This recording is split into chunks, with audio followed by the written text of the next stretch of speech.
நம்ம ப்ராப்பர்ட்டி தார் road frontage பார்த்தீங்கன்னா ஒரு 70 அடி ஃப்ரண்டேஜ் வருங்க. இது எக்ஸ்டெண்ட் பார்த்தீங்கன்னா 35 சென்ட்டு. ஒரு சூப்பரான ஒரு ஃபார்ம்லேண்ட் ப்ராப்பர்ட்டிங்க. ஈசிஆர் நேர்லேயே நமக்கு வந்திருக்கு. வாங்க நம்ம இப்போ ப்ராப்பர்ட்டி உள்ளே போய் பார்ப்போம். நம்ம ப்ராப்பர்ட்டியில் பார்த்தீங்கன்னா தென்னை மரம், மாமரம், பலாமரம், செம்மரம், மகாக்கனி இது போல் அனைத்து வகையான மரங்களும் இருக்குது.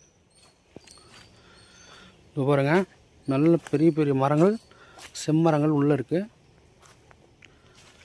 இந்த ப்ராப்பர்ட்டி எங்கே லொக்கேட்டாக இருக்குது பார்த்தீங்கன்னா செங்கல்பட்டு டிஸ்ட்ரிக் ஈசிஆர் வெண்ணாங்கப்பட்டு நியரில் லொக்கேட்டாக இருக்குது. ஒரு சூப்பரான ப்ராப்பர்ட்டிங்க இது. 35 சென்ட்டு, டோட்டல் எக்ஸ்டெண்ட் 35 சென்ட்டு. இதனோட ப்ரைஸ் பார்த்தீங்கன்னா ஒரு சென்ட்டோட விலை 3,60,000 சொல்கிறாங்க. நம்ம ப்ராப்பர்ட்டியில் பார்த்தீங்கன்னா சுற்றி ஃபென்சிங் வந்துடும். அதே போல் பைப் லைனும் இருக்குங்க. பாருங்கள், இந்த டிஸ்டன்ஸ் பார்த்தீங்கன்னா ஈசிஆர் வெண்ணாங்கப்பட்டிலேருந்து ஒரு 200 மீட்டர்லேயே நம்ம ப்ராப்பர்ட்டி லொக்கேட்டாக இருக்குது. அதே போல் பாண்டிச்சேரி பார்த்தீங்கன்னா 30 கிலோமீட்டர் நம்ம பாண்டிச்சேரி ரீச் ஆகிடலாங்க. சென்னை திருவான்மியூர் பார்த்தீங்கன்னா ஒரு 90 கிலோமீட்டரில் நம்ம சென்னை திருவான்மியூர் ரீச் ஆகிடலாம். எல்லாமே நல்ல வெட்டக்கூடிய கண்டிஷனில் இருக்குங்க. செம்மரங்கள் எல்லாமே ஃபுல்லாகவே பாருங்கள். நம்மளுக்கு சப்போட்டா மரம் கூட இருக்குது.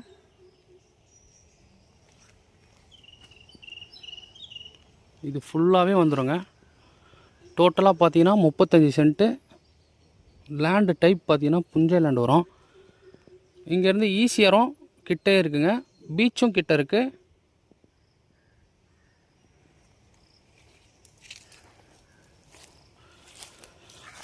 எவ்வளோ அழகாக இருக்குது பாருங்கள், க்ரீனிஷாக. இந்த ஏரியாவை பொறுத்த வரைக்கும் பார்த்தீங்கன்னா சம்மர் டைமில் கூட கூலிங்காக இருக்கும். ஓகே, இந்த ப்ராப்பர்ட்டி பிடிச்சிருக்கோம், கால் பண்ணுங்கள். ஸ்க்ரீனில் என்னோடய நம்பர் கொடுத்துருக்கேன், காண்டாக்ட் பண்ணுங்கள். நம்ம ப்ராப்பர்ட்டியில் பார்த்தீங்கன்னா ஒரு சின்னதாக ஒரு வீடு கட்டி ஸ்விம்மிங் பூல் பண்ணோம்னா சூப்பராக இருக்குங்க. பாருங்கள், பக்கத்தில் எல்லாம் வீடுங்கள்லாம் இருக்குது. இந்த ஏரியா பார்த்தீங்கன்னா நல்ல ஒரு நீட்டான ஏரியாங்க. இது நல்ல ஒரு டீசெண்டான ஏரியாவில் இந்த ப்ராப்பர்ட்டி லொக்கேட்டாக இருக்குது. மரங்கள் பார்த்தீங்கன்னா தென்னை மரங்கள் பார்த்தீங்கன்னா எல்லா மரங்களும் காய்க்கக்கூடிய மரங்கள்.